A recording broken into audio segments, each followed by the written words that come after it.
Hello, everybody, and welcome to another episode of Hooked on Sports. This is episode number 377 of Hooked on Sports. My name is John Flynn. Thank you so very much for listening to the podcast once again. And remember, before we continue on, make sure you subscribe to this podcast on Apple Podcasts, Spotify, or wherever you get your podcasting streaming services. You can also subscribe to my channel. For those of you watching on YouTube, you can follow the podcast on X and on Instagram at hook_on sports. You can also follow the Facebook page. You can follow me at JohnFlynn97 on Twitter, or formerly known as X, and Instagram is at JFlizzy. So we have things to get into for today. We got a 15 game slate on tap for you, starting tonight with the Jets and the Patriots. And as I usually do, I'll give you 3 or 4 games that I'm going to break down in detail, and I think those are usually the best games of the week, in my opinion. So or some big games, in my opinion. So in chronological order. So week 11, we got a lot of fun games for you. Some games with big time playoff implications. So without any further ado, let's get to the matchup between the Seattle Seahawks and the Los Angeles Rams, who come in tied for first place in the NFC West with records of 7-2. And this is going to be a terrific ball game on so many respects, in my opinion, for this ball game. And also coming in to this game are 2 quarterbacks that have been playing at a high level in Sam Darnold and Matthew Stafford, and it's going to be a great quarterback matchup. And Sam Darnold has just been superb with the Seahawks this year. I didn't know how he was going to translate after being worked up by Kevin O'Connell in Minnesota last year. Clearly, that resurrected his career, and now he's balling out in Seattle this year. So he leads the NFL with 9.9 yards per attempt. He is the highest rated quarterback this season via Pro Football Focus. He is first out of 37 qualified quarterbacks. So his over the last 2 weeks, his yards per attempt is 14.1, and he's completed 86% of his passes. And the offensive line has done a great job as well. The sack prevention has been tremendous as well. He's only given up just 10 sacks this season. And it goes to how well Seattle's been playing, and how well he can read opposing defenses. And it's been great stuff. The issue is he played the Commanders and the Cardinals, so each of the last 2 weeks, and both of those games were over by halftime when you combine the offense and their great defense as well. And Seattle's defense has been outstanding so far this season, and they are young, they are fast, they are aggressive, and they really want to get towards the football when it comes to it for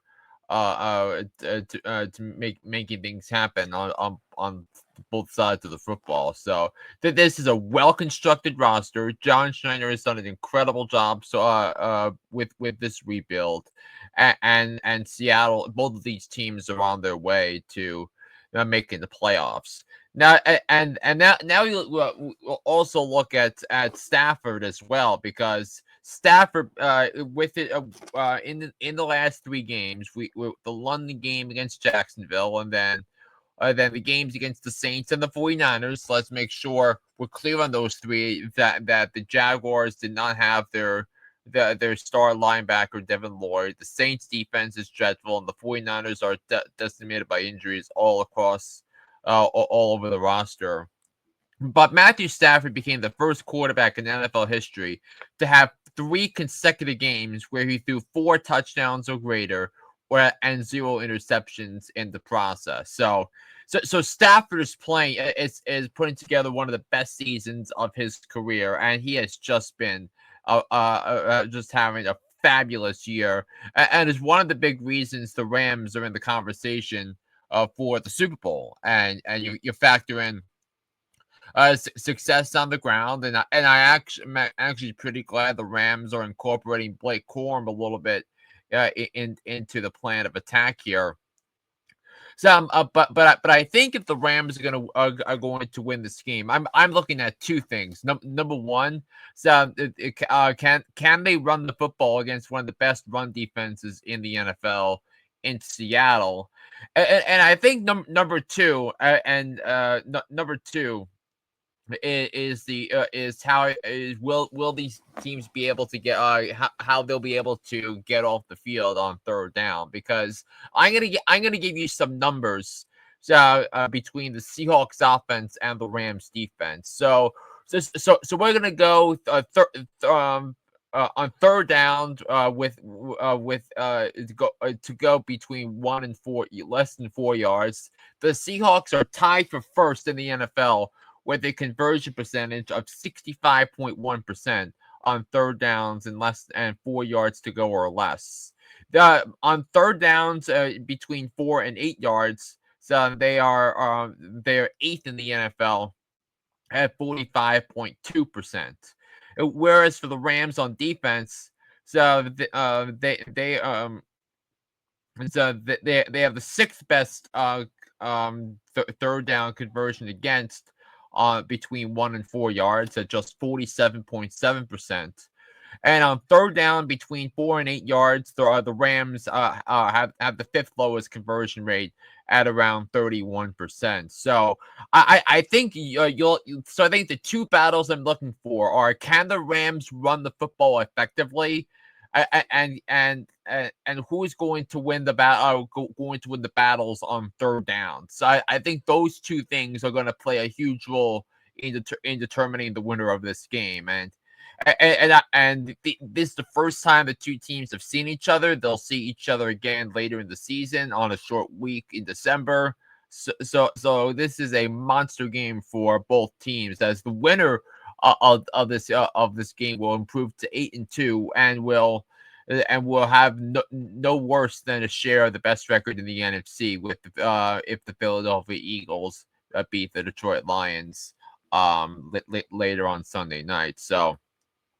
But yeah, the Rams offense, going back to them, they've been playing at a high level. They've 34 points in 3 straight games. So the Rams have been leaning a lot towards their trio of tight ends, with Colby Parkinson and Terrence Ferguson and Tyler Higbee. So all those things are factoring into to why the Rams offense is so dangerous.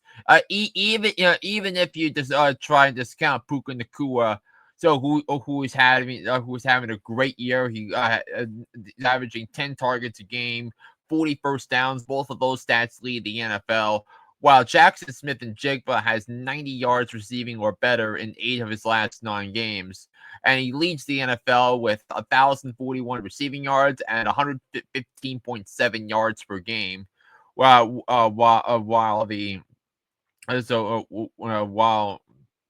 Nacua is leading the NFL in targets per game, despite missing time due to missing a game due to injury. So you have a lot of weapons on the field for both of these teams, and we'll also want to see if the Seahawks can run the football with their duo of Kenneth Walker III and Zach Charbonnet, and will the Seahawks be able to get towards the quarterback? The Seahawks rank second in the NFL in sacks with a total of 32 on the season, which ranks second in the NFL behind the Denver Broncos. And speaking of the Denver Broncos, the Broncos will be playing against Kansas City on Sunday. It'll be a 4:25 p.m. Eastern game on CBS. Most of the country is going to get that game, unless you're in the NFC, unless your team is in the AFC North and their local markets in the AFC North. Well, they'll be getting Baltimore and Cleveland instead. But But this is a tall task for the Denver Broncos because the Broncos are 8-2. That they've won 7 straight, and they're playing a Kansas City Chiefs a team coming off the bye week. Now the standard for the Kansas City Chiefs has been the season doesn't start until the playoffs, and we saw the last couple of years they struggled a little bit during the regular season, and then they played well in the playoffs, got to the Super Bowl,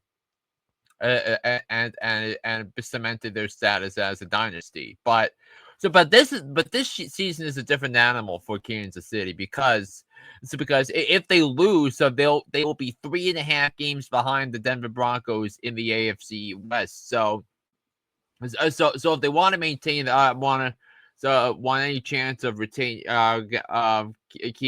their going on another run to go to the Super Bowl, that this is a must-win territory for the Kansas City Chiefs. So I'm really looking forward to how this game is going to transpire. So, and I really want to see if the Chiefs made improvements and adjustments to their run defense because the run defense has been holding the Chiefs back a little bit so far this season. In fact, the Kansas City Chiefs they rank 20. They are one of the worst teams in the league against the run. Um, in that regard. So can the Chiefs be able to stop the run? I think that's going to be a main motif of this game. So if the Broncos can run the football effectively, that's going to take a lot of pressure off of Bo Nix, who is coming off a dreadful performance against the Vegas Raiders, and it was a combination of bad play calling and poor footwork and inaccurate throws. So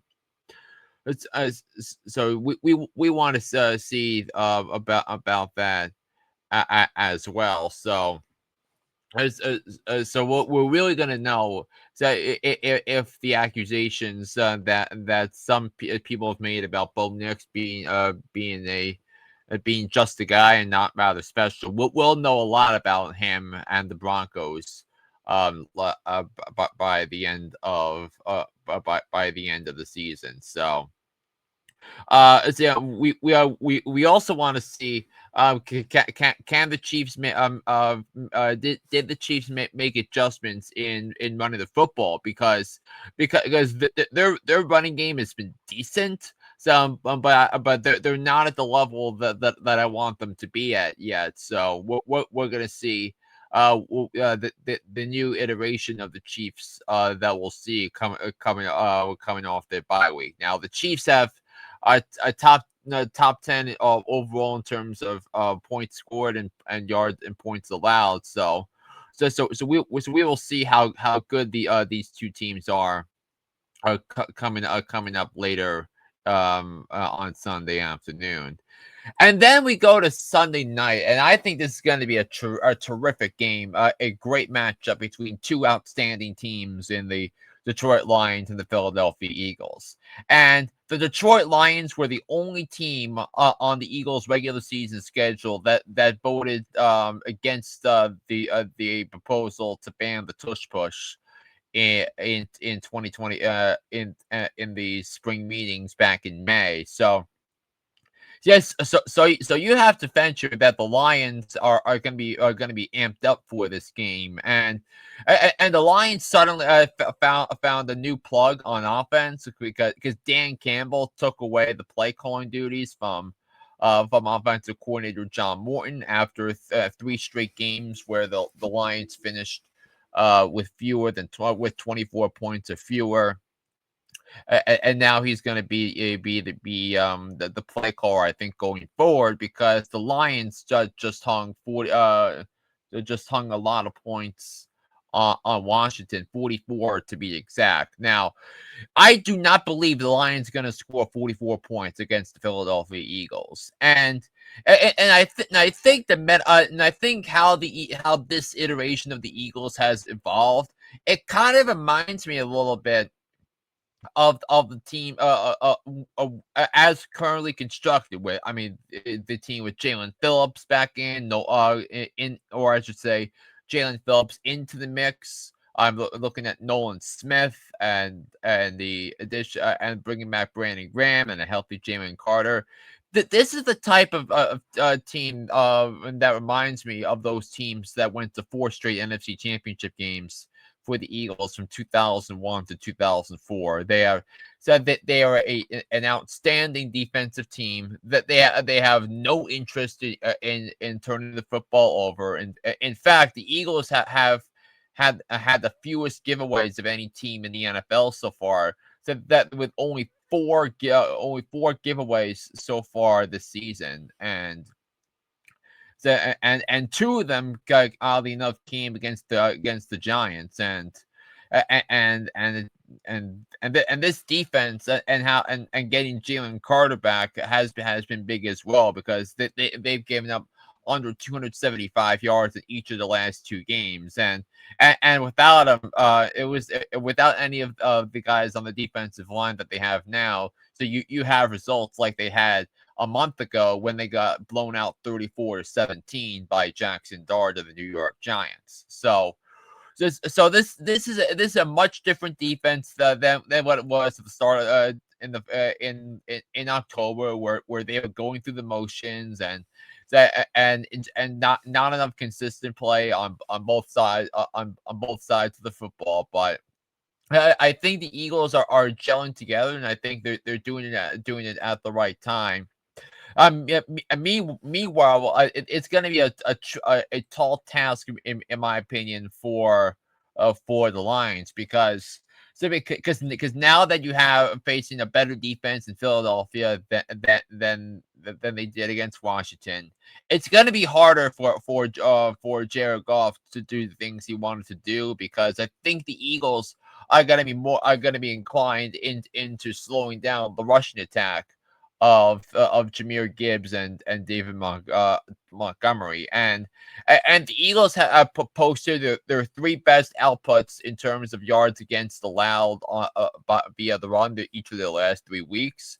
So we're going to see how creative Dan Campbell is when he's calling the plays on Sunday night, because I think that's going to be a huge key in my opinion to be able to determine the outcome of this game. And another thing that's similar to the Eagles teams, especially the one that finally got over the hump of the NFC Championship game in 2004, went to the Super Bowl, is that they have a diva of a wide receiver in AJ Brown, similar to what they had with Terrell Owens back in their 2004 NFC winning season. So, and AJ Brown's telling his fantasy owners to bench him because that's how frustrated he's been. So with the lack of aggression in the Eagles offense, but I will tell you this: the Lions do play a lot of man coverage, and AJ Brown just thrives against the man, because he is as good in one-on-one situations as there is with that. But we also want to be able to see if they'll be able to run the football with any authority, because without that performance against the Giants, where they had 276 rushing yards, because the Giants can't stop the run if their life's dependent on it. The Eagles have been the worst rushing team in the NFL, regardless.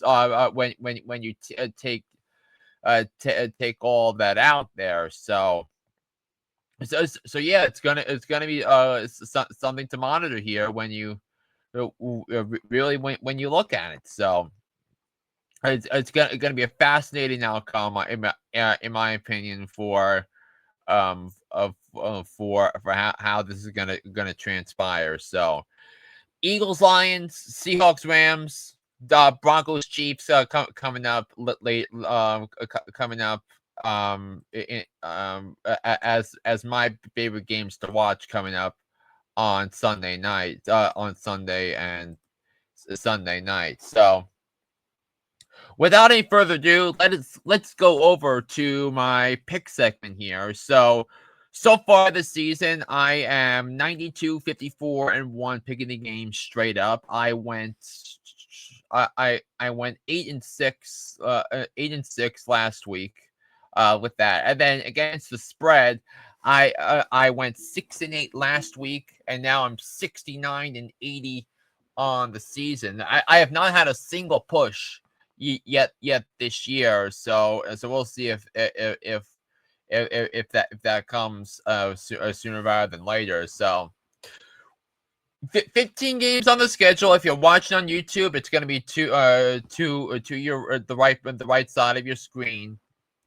And if you're listening to the podcast on through your podcasting streaming service network, the games will be in order of the initials of the teams at home for the Sunday afternoon slate. So we'll start with the game on Thursday night between the New England Patriots and the New York Jets. The Patriots coming off an impressive win against Tampa, taking on the Jets, who are coming off a win against the Browns. And the Patriots come in as 12.5-point favorites. Now, this is a tough game to pick because 12.5 is a lot for a divisional game. But the Jets' 2 wins have come against the Bengals and the Browns, and one where the Bengals have a dreadful defense, while the Browns are while the Browns just don't have any idea what on earth they're doing. But it's a short week. I think Vrabel is going to have these guys prepared. I think that they're going to look like a better coach team. So in the end, gave me the Patriots to win this game by a score of 28-12 and cover the 12.5-point spread. Now, the Miami Dolphins, they are at home. They are in Madrid, Madrid, the first NFL game ever in Spain. They are favored by 2.5 points, taking on the Washington Commanders, and I'm going to pick the Dolphins to win this game. And I mean, I've said for a month now, this Commanders team is dead. They are cooked. They are fried in the they are fried. They look old and slow. And now Jaden Daniels is hurt, and Terry McLaurin is hurt, and when you don't have those guys, the Commanders are dead on arrival. So give me the Dolphins to win this game by a score of 27-22 and cover the 2.5-point spread. The Atlanta Falcons, they are at home favored by 3.5 points, taking on the Carolina Panthers. And I think this is gonna this is such a wacky game to pick because you have 2 inconsistent teams, where you don't know what you're going to get on a weekly basis. So I am just going to grab the 3.5 points with the Panthers and guard against a field goal situation. But I think the Falcons will be able to win. I think Bijan Robinson is going to have an advantage, has a good matchup in this one. So I'm going to pick the Falcons to win the game by a score of 20-17. So that means I'm going to grab the points with the Panthers. The Buffalo Bills, they are 5.5-point home favorites taking on the Tampa Bay Buccaneers. And in case you're wondering what the weather forecast is going to be, it's going to be 45 degrees, some light rain, and wind speeds of about 20 miles an hour. So the game, it is going to be a factor in this one.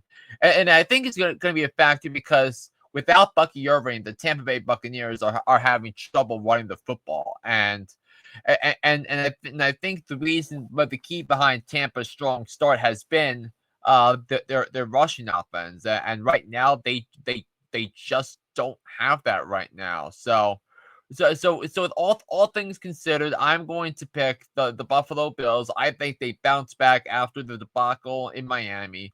I think they're gonna win and cover. I think Josh Allen's gonna have a big game. I think I think Keon Coleman and Khalil Shakir are each going to have a touchdown in this game. So I'm going to pick the Bills to win this game by a score of 30-20 over a dinged up Tampa Bay Buccaneers squad.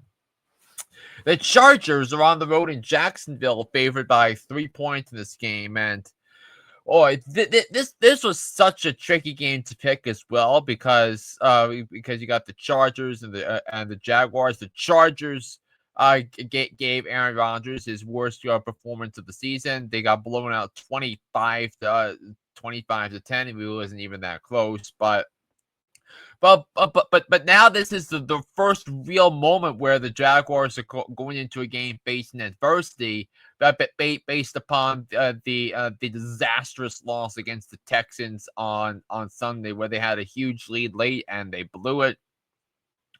So I'm going to and I just don't know if Liam Cohen is the answer, and also not to mention Travis Hunter is out for the season, and I completely disagreed with the Jaguars plan in the draft, and headlines like the one you saw with Travis Hunter are exactly that. So I'm going to pick the Chargers to win this game by a score of 20-13 over the Jaguars. The Minnesota Vikings, they are 3-point favorites at home, taking on Caleb Williams and Ben Johnson of the Chicago Bears, coming off a double-digit fourth quarter comeback against the Giants. So I'm going to pick the Minnesota Vikings to win this game, and yeah, Caleb Williams is having a resurgence. A certain type of season. His quarterback play has been really good as of late, but I'm going to pick the Vikings. They have a much better defense than the ones that Caleb has seen over the last few weeks. So I'm going to pick the Vikings, and I think JJ McCarthy is going to have opportunities to win this game. I think the Bears do not have a trustworthy defense right now whatsoever. It's because the Bears ranked have the 26th ranked passing defense in the league. 24. I think it's going to be a problem for the Bears defense going up against JJ McCarthy. I think Justin Jefferson is going to have a monster game. I think he's going to have 120 yards and a touchdown at least against the Bears dinged up secondary. So I'm going to take the Vikings to win a fun one in Minneapolis by a score of 27-20. Now, the next game in MetLife Stadium, where the Green Bay Packers are on the road, favored by 7 points, taking on the New York Football Giants.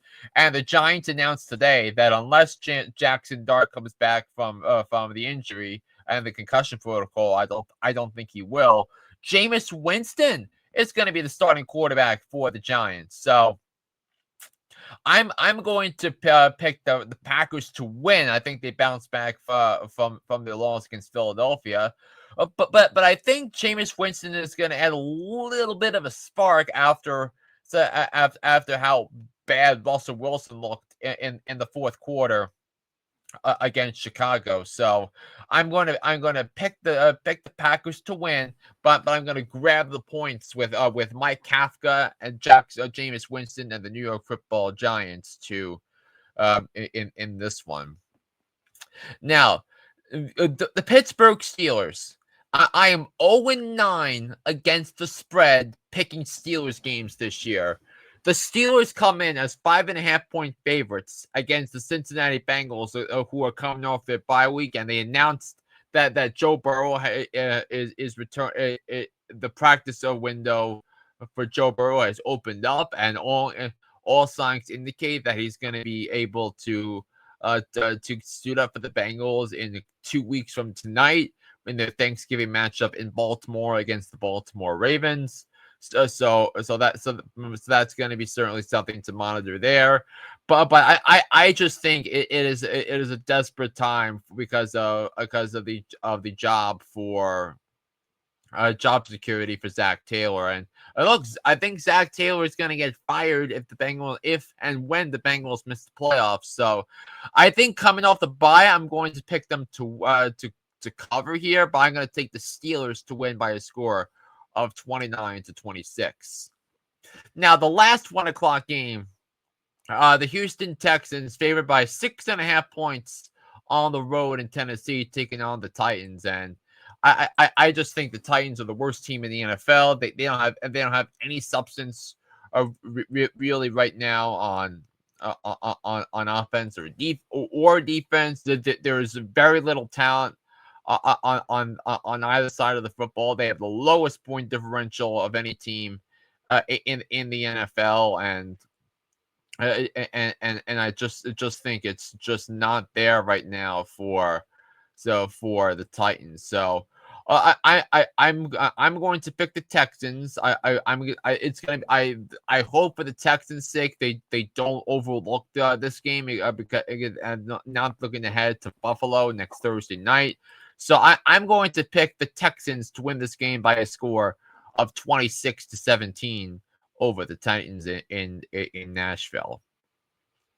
All right, so when that's the 1 o'clock games, now on to the 4 o'clock slate of games.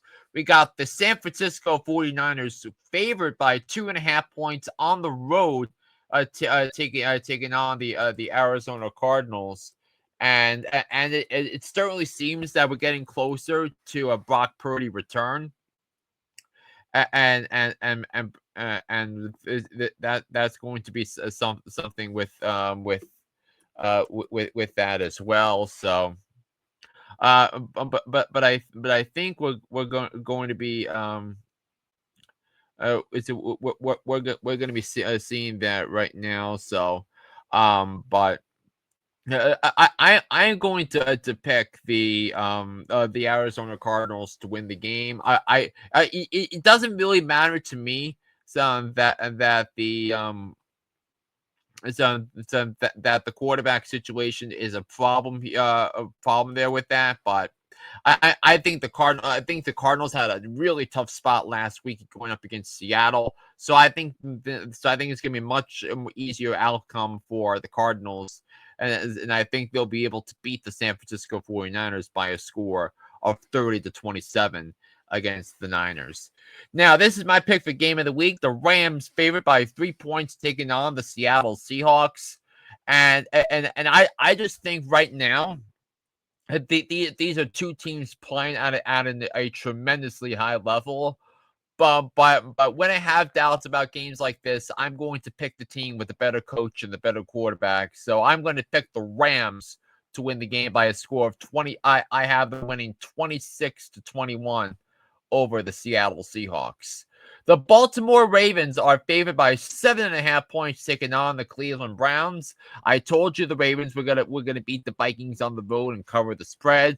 I think it's gonna be a similar outcome this week. I think the Ravens are going to pounce the Browns. As the 7.5 is a large number, but I just think the Ravens are about to go on a heater, are going on a heater right now. I think they're going to smoke the Cleveland Browns. They win by a score of 33-14 over the Browns. The Kansas City Chiefs, they are on the road favored by 3.5 points, taking on the Denver Broncos. And I'm going to pick the Chiefs to win the game. I think they're going to win. I think they're going to cover. I don't trust Denver whatsoever. And so right now, because the Broncos have barely beaten quarterbacks like Jackson Dart and Geno Smith and the combination of C.J. Stroud and Davis Mills, and I think that's awfully concerning. And I think you have a Chiefs team that's looking to establish themselves in the AFC in the AFC playoff race, because if the season were to end today, and right now it doesn't, the Chiefs are sitting there with the record of with a record of 5-4, and yeah, and if we look right now, the Chiefs would be on the outside looking in, and according to NFL.com, they would have an 81% chance to make the playoffs if they won against Denver. They'd have a 58% chance to get in with a win there. So I think it's gonna be another showcase of better quarterback play and taking over in this game, and I think that belongs to the Chiefs. So I'm gonna take the Chiefs to win by a score of 19-13 over Jacksonville. Now, Sunday Night Football on NBC, we got the Philadelphia Eagles favored by 2.5 points taking on the Detroit Lions on Sunday night. Battle of two first place teams in the conference. So, but I'm going to pick the Eagles to win the game. I think the Eagles defensively are now close to the unit they were last year. Except replace Montez Sweat with Jalen Phillips and a healthy Jalen Carter. I think this is going to be one where I think the Lions are going to be fall into a level of play like that. So give me the Eagles to win the game by a score of 26-16 over the Detroit Lions. And then the last game of the week is the Monday night game. The Dallas Cowboys coming up their bye week. They are favored by 3.5 points taking on the Raiders. And right now, I personally believe I think the Cowboys are going to win this game, and I think this is one of the better bets. Better bets of the week. And yeah, Dallas's defense has been atrocious.